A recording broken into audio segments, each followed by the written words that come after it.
అన్నిటికన్నా ముందు నాకు నట్టి కుమార్ గారికి మధ్యన జరిగిన రక్త చరిత్ర తర్వాత మళ్ళీ మేము ఒకే స్టేజ్ మీద మళ్ళీ రక్త చరిత్ర ఈసారి ఫ్రెండ్స్గా కలిసిపోయి రిలీజ్ చేయడం అనేది ఒక ఆబ్వియస్లీ మీ రియాక్షన్ బట్టి తెలిసిపోయింది సార్. యా, ఇప్పుడు ఈ సందర్భంగా ఒక సీక్రెట్ చెప్తాను. ప్రతీకారమే లోక వినాశకం మహాత్మా గాంధీ, ప్రతీకారమే పరమ సోపానం మహాభారతం. ఈ రెండు కూడా వాళ్ళిద్దరూ ఎప్పుడు అనలా. అది నేను పెట్టినప్పుడు ఆయన ఎందుకు ఎప్పుడు అన్నారంటే ఎవరు పట్టించుకుంటారు, ఎవరు తెలియదు. ఇప్పుడు మహాభారతం అంతా చదువుతారా, ఎక్కడన్నా ఉందా లేదా అని. ఇప్పుడు గాంధీ గారు బయోపిక్ చదువుతారా, కానీ అది ఉన్నా లేకపోయినా బట్ రక్త చిత్ర సబ్జెక్ట్ మ్యాటర్ కాంటెక్స్లో అది చాలా కరెక్ట్ అయింది. ఇది అంటే టోటల్గా ప్రపంచం అంతా ఒక శాంతికి ఒక యుద్ధానికి మధ్యన కంటిన్యూస్ కాన్ఫ్లిక్ట్లో జరుగుతూ ఉంటుంది, అది అందరికీ తెలిసిందే. అండ్ డెఫినెట్గా రక్త చరిత్ర నా కెరీర్లో చాలా స్పెషల్ ఫిల్మ్ అది. ఎందుకంటే ఆ పర్టికులర్ అప్పుడు జరిగిన స్టోరీ అనేది దాంట్లో క్యారెక్టర్స్ ఇన్సిడెంట్స్ నేను చాలా విపరీతంగా స్టడీ చేసి చేయటం జరిగింది.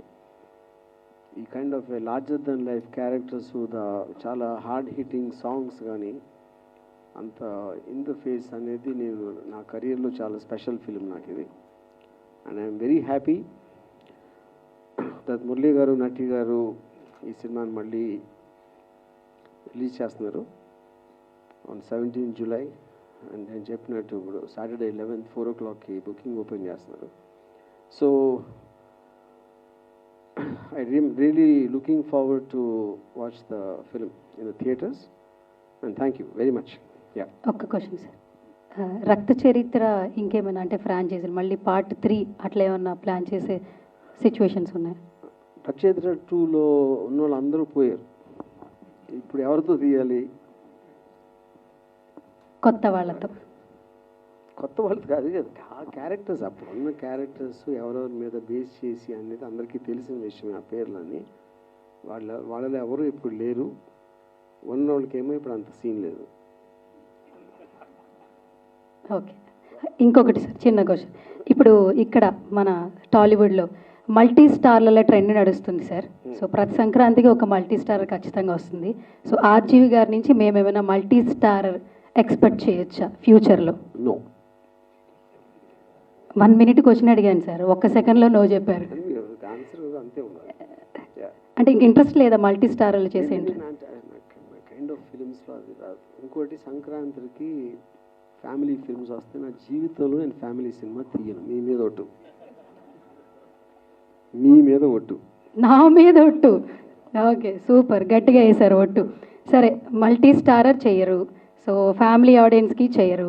ఇప్పుడు చేస్తున్న ఫిలిము మేము ఎట్లా కనెక్ట్ అవుతాం టాలీవుడ్లో? అది కాప్స్ మీద సినిమా, అది it's Bombay base story.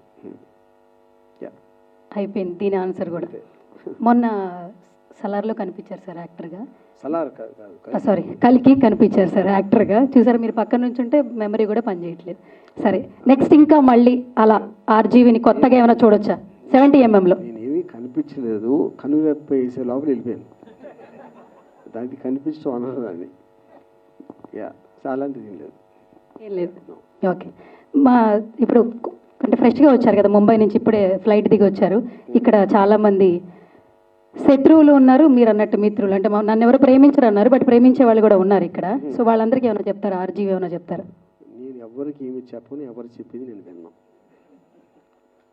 ChatGPT మాట వింటున్నారుగా, మనుషులతో ఉండరు. ఎందుకు సార్ అంత పెద్ద డెసిషన్ తీసుకున్నారు? ఇంతకుముందు మనుషులతోనే ఉండేవాళ్ళు కదా మాట్లాడేవాళ్ళు, ఇప్పుడు ఫ్రెండ్స్ అయ్యారు నట్టి గారు కూడా. నేను చిన్నప్పటి నుంచి అంతే. తర్వాత ఏమైనా మారుతారా సార్? నో. ముంబై వెళ్ళినా మారలేదు? నో. ఓకే, ముంబై వెళ్ళిందే మారదు కాబట్టి సార్. యా, అంతే. యా, ఓకే, అయిపోయింది sir. Thank you. Thanks. Thank you. We have a Q&A session, so chairs will